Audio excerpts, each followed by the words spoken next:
Hello दोस्तों, आज मैं आप सबके साथ शेयर करने जा रही हूँ कच्चे प्याज का अचारी पराठा। बिना बिगड़े बिना फटे मिनटों में हम झटपट से ये पराठा बनाकर तैयार करेंगे।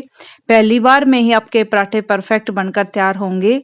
इस पराठे को बनाने के लिए सबसे पहले हम एक डो तैयार करेंगे, तो उसके लिए मैंने यहाँ पर ली है एक परात। इसके अंदर हम 1 कप भरकर बड़े साइज का ये कप है गेहूं का आटा डालेंगे। आप गेहूं के आटे की जगह यहाँ पर मैदा का भी यूज कर सकते हैं। तो मैं यहाँ पर इस पराठे को हेल्दी बना रही हूँ, तो इसलिए मैं यहाँ पर गेहूं का आटा ले रही हूँ। टेस्ट के अकॉर्डिंग इसके अंदर हम नमक डालेंगे और अच्छे से हम इसे मिक्स कर लेंगे। अब नॉर्मल पानी लेते हुए एक बढ़िया सा डो तैयार करेंगे। थोड़ा थोड़ा पानी ही इसके अंदर ऐड करना, एकदम से ज्यादा पानी इसके अंदर ऐड नहीं करना। आप चाहें तो इसमें 1 चम्मच घी या फिर तेल का भी यूज कर सकते हैं, लेकिन मैंने इसमें कुछ भी ऐड नहीं किया। बिल्कुल सिंपल सा एक डो तैयार कर रही हूँ। दोस्तों, मुझे आज ही एक बात का पता लगा कि जब हम आटा गूंथते हैं तो उस टाइम अपने भगवान को याद करना चाहिए। इससे क्या कि हमारे घर में सकारात्मक ऊर्जा का वास होता है। और एक जब हम आटा गूंथ लेते हैं उसके बाद उसके ऊपर घी या फिर दूध जरूर लगाएं। उससे क्या है कि हमारे घर में बरकत बनी रहती है। तो मुझे तो यही लगता था कि आटा सूखे नहीं, इसलिए ही घी लगाया जाता है। तो इसके पीछे एक रीजन ये भी है। और आटे को कभी भी खुला नहीं छोड़ना चाहिए, उसके ऊपर कपड़ा या फिर ढक्कन से कवर करना चाहिए। मैंने आटे को गूंथ कर तैयार कर लिया। अब इसके ऊपर हम थोड़ा सा घी लगाकर थोड़ा सा मसल कर हम इसे 10 से 15 मिनट के लिए रेस्ट करने के लिए रख देंगे। याद रखना दोस्तों, जब आप इस पराठे के लिए डो बनाएं तो ज्यादा सख्त नहीं बनाना है, नॉर्मल ही आटा गूंथ कर रेडी करना है। अब इसकी स्टफिंग के लिए हमने यहाँ पर लिए हैं 3 प्याज। तो मैं यहाँ पर 5 से 6 पराठे बना रही, तो उसके अकॉर्डिंग मैंने यहाँ पर 3 प्याज लिए हैं। अब इसके जो डंठल साइड है, दोनों साइड से हम उस पार्ट को हटा देंगे और उसका जो छिलका है, उसको बेकार वाला छिलका, उसको ऊपर से हम इस तरीके से हटा देंगे। आपके पास चॉपर है तो आप चॉपर में चॉप कर सकते हैं, या फिर बिल्कुल बारीक बारीक इसे काट सकते हैं, या फिर कद्दूकस कर सकते हैं। तो मैं इसे कद्दूकस कर रही हूँ। मोटे वाली साइड से हम इसे कद्दूकस करेंगे। स्टफिंग आप अपने पसंद के अकॉर्डिंग कम ज्यादा कर सकते हैं, उस अकॉर्डिंग आप भी यहाँ पर ज्यादा ले सकते हैं। अगर आपको ज्यादा ही भरनी है तो आप यहाँ पर 4 से 5 यहाँ पर प्याज ले सकते हैं, या फिर नॉर्मल रखनी है तो 5 पराठों के लिए 3 प्याज काफी होते हैं। तो आप अपने पसंद के अकॉर्डिंग कम ज्यादा कर सकते हैं। कद्दूकस करने के बाद आपने हाथों से बीच में लेते हुए इसका जो एक्स्ट्रा पानी है उसको निकाल देना, या फिर कपड़े से इसे निचोड़ लेना। अगर आपके पास चॉपर है तो उसमें ज्यादा पानी नहीं बनता है प्याज का, तो उसमें भी कर सकते हैं। तो मैंने यहाँ पर तीनों प्याज को कसकर तैयार कर लिया है, तो देख सकते हैं। अब इसका जो पानी है, मैं हाथों में लेकर इसका जो पानी एक्स्ट्रा पानी है उसको निकाल दूंगी। अचारी पराठा बना रहे हैं तो उसके लिए मैंने यहाँ पर लिया है अचार का जो मसाला होता है, वो यहाँ पर मैंने लिया है। तो कई बार होता है कि अक्सर हमारे घर में अचार खत्म हो जाता है, लेकिन नीचे उसका जो मसाला है वो बच जाता है।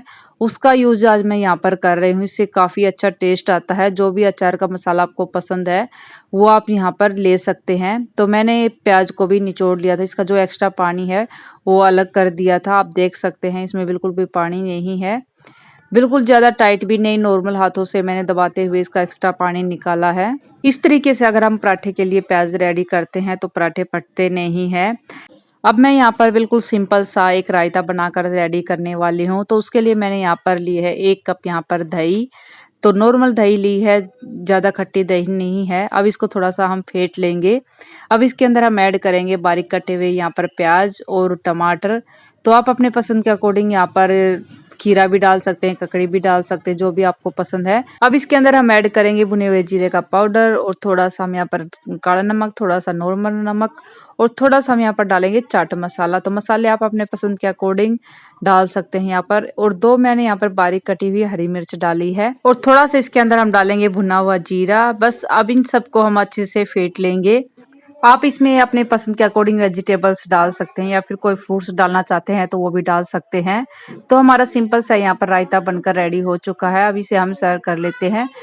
अगर आप इस पराठे को सिंपल दही के साथ भी खाएंगे ना तो भी काफी टेस्टी लगेगा, क्योंकि हम इसमें जो अचार है उसका मसाला भी डाल रहे हैं और प्याज भी डाले हैं। तो सिंपल दही के साथ भी काफी टेस्टी लगेगा। आटा भी काफी अच्छे से सेट हो चुका है। अब दोबारा से हाथों से इस तरीके से हम मसल लेंगे। अब इस आटे में से हम नॉर्मल साइज की बॉल्स बनाकर तैयार करेंगे। तो इसकी बॉल्स वैसे बनाकर तैयार करनी है जैसे आप नॉर्मल रोटी के लिए बनाते हैं, सेम टू सेम वैसे ही आपने यहाँ पर भी वैसे ही बनानी है। इस आटे में मेरी कम से कम 5 से 6 लोई बनकर तैयार हो गई थी। यहाँ तक का प्रोसेस सेम वैसे ही है जैसे आप नॉर्मल रोटी के लिए आप डेली बनाते हैं, वैसे ही सेम टू सेम प्रोसेस यहाँ तक आपने रिपीट करना है। इस पराठे को बेलने के लिए मैंने एक चकला लिया, उसके ऊपर सूखा आटा डाल दिया है। तो सूखा आटा डालकर हम एक बड़ी सी रोटी बनाकर तैयार करेंगे। रोटी याद रखना ज्यादा पतली नहीं करनी है, थोड़ी सी मोटी ही रखनी है, क्योंकि हम इसके अंदर मसाला, अचार का जो मसाला है वो भी भरेंगे और प्याज को भी भरेंगे, तो हमारी स्टफिंग बाहर निकल जाएगी, इसलिए थोड़ी नॉर्मल ही रोटी बनाकर तैयार करनी है। तो मैंने एक बड़ी सी रोटी बनाकर तैयार कर ली है। अब इसके ऊपर हमने जो अचार का मसाला लिया था उसको पूरी रोटी के ऊपर फैला देंगे। काफी अच्छे से हमने पूरी रोटी के ऊपर फैला दिया, आप देख सकते हैं। अब इसके ऊपर हम रखेंगे प्याज, तो प्याज को सिर्फ बीच बीच में ही रखना है, पूरी रोटी के ऊपर नहीं फैलाना है।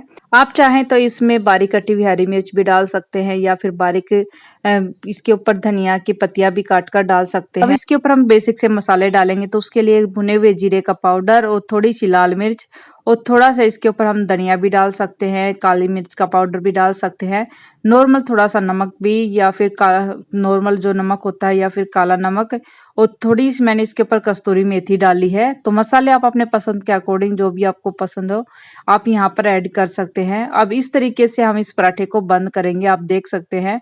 सेम ऐसे ही प्रोसेस आपने भी रिपीट करना है। इस तरीके से इस पराठे को हम बंद कर देंगे।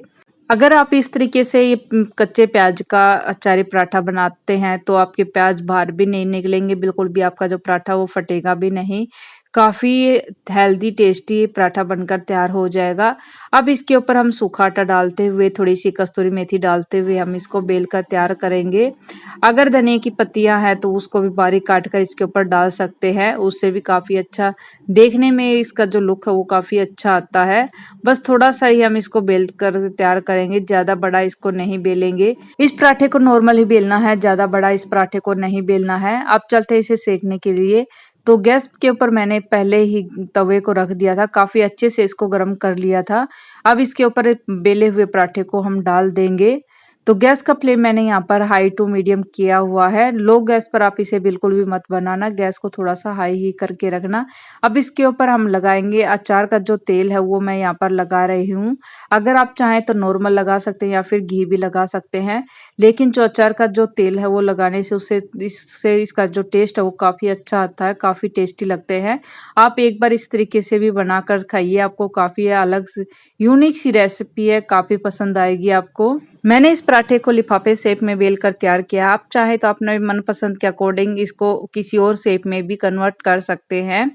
तो गर्मियों का मौसम है, वैसे सब्जी वगैरह इतनी ज्यादा कुछ आती भी नहीं है, नहीं कुछ सब्जियां खाने का मन होता है, तो आप इस तरीके से ये पराठा बनाकर खाइए, आपको काफी पसंद आएगा। बिल्कुल कम मेहनत में झटपट से हम ये पराठा बनाकर तैयार कर सकते हैं, बिना किसी तैयारी के ही हमारे पराठे बन जाते हैं। पहली बार में ही आपके ये पराठे बनकर तैयार हो जाएंगे, बिल्कुल परफेक्ट आपके पराठे बनेंगे। तो दोस्तों अगर आप मेरे चैनल पर न्यू है तो चैनल को सब्सक्राइब कर लेना बेल आइकन के साथ, ताकि आने वाली न्यू वीडियो का नोटिफिकेशन आपको मिल जाए। सेम ऐसे ही सारे पराठे बनाकर तैयार कर लेंगे। दोस्तों अगर आपको ये वीडियो जरा भी पसंद आई है तो वीडियो को लाइक करना, प्यारा सा कमेंट करना, क्योंकि कमेंट करने से हमें एक मोटिवेशन मिलता है एक नई वीडियो डालने का।